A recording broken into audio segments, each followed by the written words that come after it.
After some time, a lot of parents are gathered outside the academy. A person asks what is going on, and he can't contact his daughter. A soldier tells everyone to please stay away from the barrier. Their mages are working on getting inside. A soldier asks for an update. The mage replies that both the Mages Guild and their Artificers Guild haven't seen a barrier like this before. Its structural integrity is completely different from how they set up their barrier.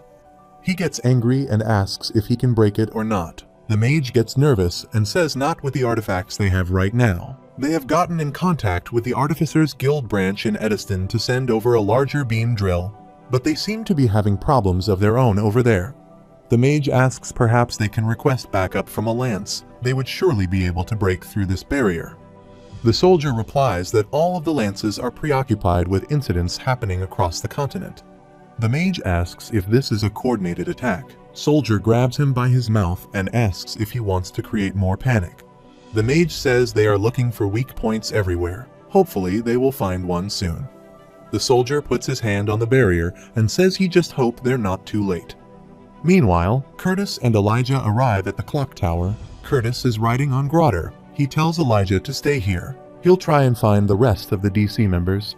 Elijah sees that some students are trying to break the barrier. The masked man arrives there and thanks them all for coming. The students start attacking him, but the strong barrier deflects all the attacks. The masked man starts laughing and says it seems like, despite the deaths they have witnessed, dense Decathians are having trouble grasping the gravity of their situation. He puts his hand in the bag and throws a severed head towards them. Everyone starts screaming and panicking. Elijah starts vomiting after seeing the head and says that it can't be her. Theo comes running and sees Dorodria's head. He starts crying. Theo shouts at the masked man and tells him to fight him. He takes off his mask and asks if he is talking about the mighty Draniv. Theo starts punching the barrier and tells him to stop hiding behind the barrier. Draniv grabs him by his arm and pulls him towards his side. Theo regains his balance. He rushes toward Draniv and tells him to die. Theo jumps in the air and kicks him with all his might. There is dust everywhere, and the ground is destroyed. After the dust settles down, Theo is lying on the ground, and he's bleeding from his leg. His foot is cut off. Draniv puts his foot on Theo's face and says that he is fighting him like he wanted. Theo spits blood at him. Draniv says that he has blood on his face. Let him help with that. He puts Theo on fire and starts laughing. He tells everyone to let them commence their main event. The cultists are dragging elves and dwarves by chains tied around their necks. Ferrith also has a chain around his neck. Elijah is shocked to see that Lucas also arrives there, and he's dragging Tess by their hair. Curtis arrives at the scene with other DC officers. He looks at Dorodria's severed head, and tears start falling from his eyes. He is about to scream, but Claire grabs him by his mouth. She pleads with Curtis that he can't, but Curtis says that he will kill him. She tells him not to charge out there like Theo. They can't lose him, too. Curtis snaps and asks if they are just supposed to wait here and watch their friends get murdered. Kathleen slaps him. She's crying too, and she tells Curtis that they need a plan to protect everyone here and stop that monster. But they can't do any of that if he's dead.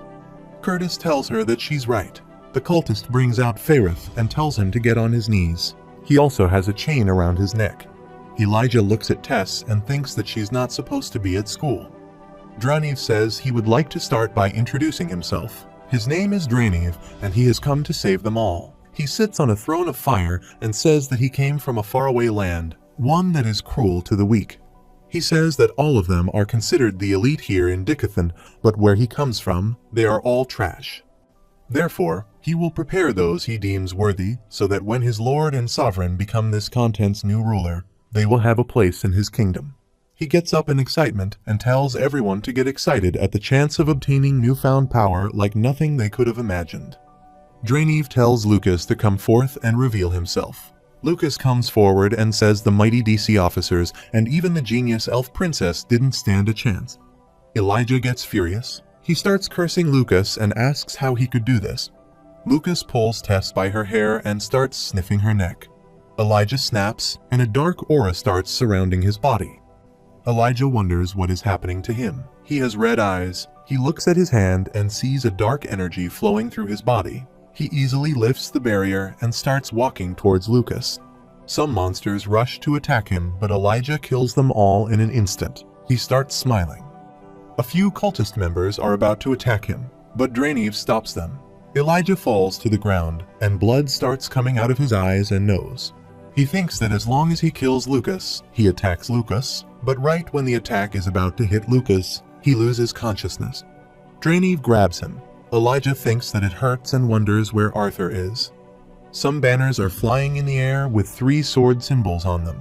Claire thinks that humility, loyalty, resoluteness, and courage. These were the words repeated to her before she even knew what they meant.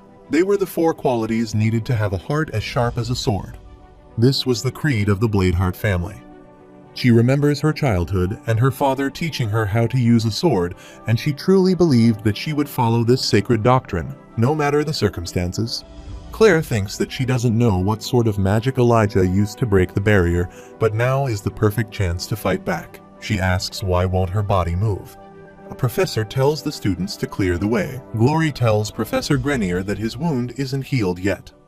Grenier says that the barrier has finally broken, so they can't waste this chance. Glory says she will go as well. Claire wonders why they are marching to their deaths like that. She turns her head and says they are fools. Curtis asks her if they should support the professors. She is surprised to hear that and asks why they are asking her that.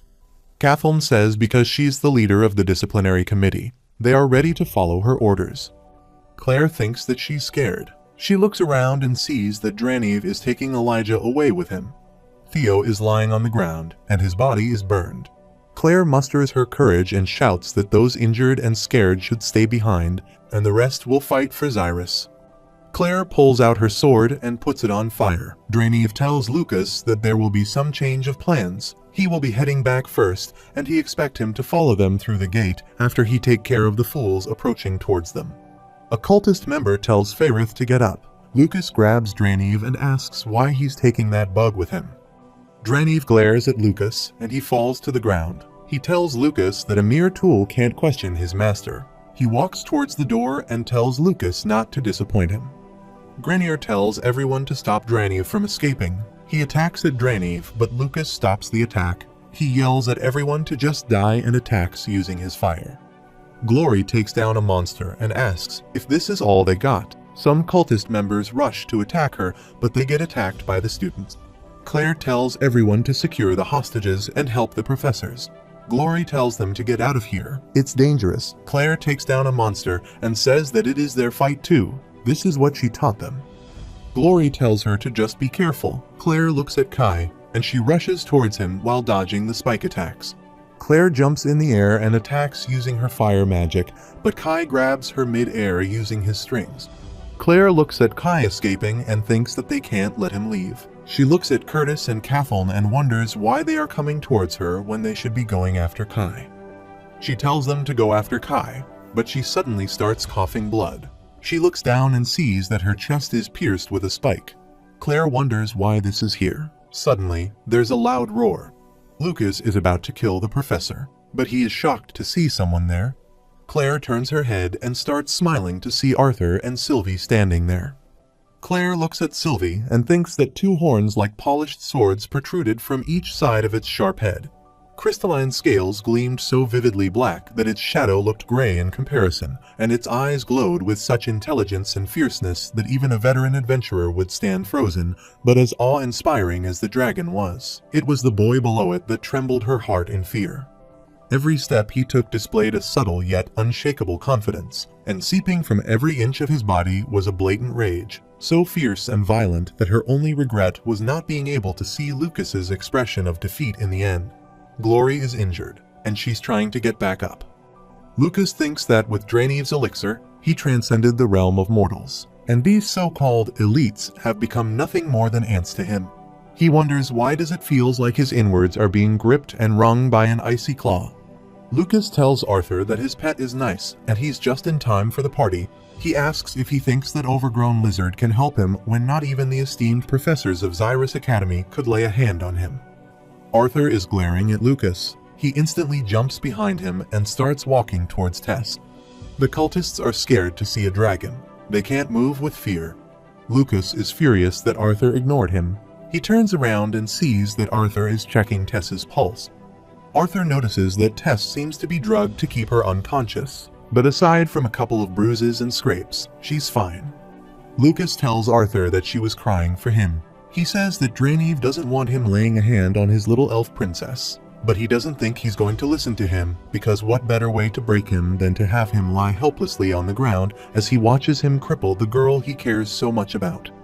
Sylvie clenches her teeth and lets out a huge roar. Lucas looks at Arthur and thinks that he is still ignoring him. He starts emitting fire and tells Arthur that he will break every bone in his body so he can only cry as he desecrates Tesha.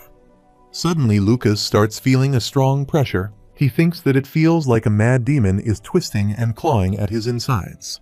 Lucas wonders why does this presence instill him with more fear than the esteemed professors of this school and even his own brother. Arthur tells Lucas that he thought of him as nothing more than a wasp he deemed unnecessary to kill. But if that wasp chose to rear its finger, even the holiest of saints would swat it down. Lucas gets scared by Arthur's glare. Numerous hands appear out of nowhere and start grabbing Lucas. Lucas thinks that his power should be much stronger than Arthur. He wonders how many legions of men and beasts has he killed to possess such a suffocating, oppressive bloodlust. Lucas starts shouting and he tells Arthur to get away from him. He uses his attack Hell's Rain. Arthur tells Sylvie to protect Tess. Arthur's hair turns white and the marks appear on his face again. He easily stops the rain of fire using ice magic. Lucas yells at him and says that he is hiding something other than fire magic, so he shoots spears at Arthur. Arthur easily grabs the spear and shoots black lightning from his finger. Lucas loses an arm from his attack, falls to the ground, and starts screaming that it hurts. Lucas says that he has lightning magic, too. He asks if he's a quadra-elemental mage. Arthur grabs him by his arm, lifts him up, and says yes, he's... Arthur freezes his other arm and breaks it to pieces. Lucas starts crying and says that he can't do this. Arthur steps on his leg and says downforce. He crushes Lucas's leg. Lucas screams in pain, and a lot of blood starts splashing everywhere. Arthur says that he mentioned Drainev earlier. Arthur asks if he is responsible for all of this. Lucas starts laughing and says that is right, and he also took his best friend with him. Arthur steps on his other leg and crushes it too. Lucas starts screaming. Arthur says that there'll be change in this world. There's nothing he can do about that. Arthur steps on his crotch and says that he can at least take measures to ensure that his filth won't spread to the next generation. Lucas starts begging for mercy and tells Arthur to please spare him. Arthur says his suffering may last till eternity. He uses downforce and crushes Lucas's crotch. Arthur thinks it had been a long time. The looks in everyone's eyes in the face of domineering strength, fear, shock, awe. He had forgotten how lonely it was. Arthur turns back to normal. Suddenly, Lucas says, "Brother." Arthur is surprised by someone's presence. Arthur turns around and sees that there is Lance Baron, and he's accompanied by 2 other lances. Lance Baron gets furious and attacks Sylvie and Arthur with lightning. Arthur tells Sylvie to get out of the way. He gets blown away by the attack. Sylvie gets furious and rushes to attack Lance Baron. Lance Vere uses ice to attack Sylvie, while another uses earth magic to create numerous statues and start helping the students to escape. Arthur is injured by the lightning attack. He thinks if only he could go back into second phase. Lance Baron arrives near Arthur and says death is not enough for the likes of him to do something so atrocious to to his brother. Lance Baron is about to attack Arthur again, but another lance grabs his hand and says that the boy tormented and humiliated his brother before killing him, and he's saying that he's not to harm him. Alfred says the boy was the one who saved everyone here from his brother, and while he understands his loss, he highly recommends that he watch his tone with him. Lance Baron tells Alfred that he's in no need to participate in his folly. His brother just died before his eyes, and he will repay his killer in kind. Lance Alfred uses his statues to grab Lance Baron. Baron destroys them using his lightning blast.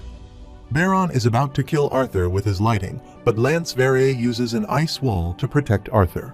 She attacks Baron and says he's not the one to make this decision. It is up to the council to determine what to do with the boy and the dragon. She tells him that insubordination will not be tolerated. Baron gives up and says understood. The medics start helping the injured, and the parents are running to find their children. A doctor is applying bandages on Arthur. Lance Vere asks if he will need further medical attention. Arthur says no, he's just mana depleted. She tells Arthur that he will wear these cuffs, and she puts Arthur in handcuffs. She also puts something in Arthur's chest and says that he can never escape from her. Arthur tells her to do the same for his bond. She asks if that dragon is his bond, and then she lifts Sylvie's ice magic. Arthur tells Sylvie to change back into her fox form, and Sylvie glares at Lance Very. Arthur tells her that even if they fight, they can't win against them. Sylvie changes back and starts running towards Arthur. She asks Arthur what is going to happen to them. Arthur says he's not sure, but everything will be okay.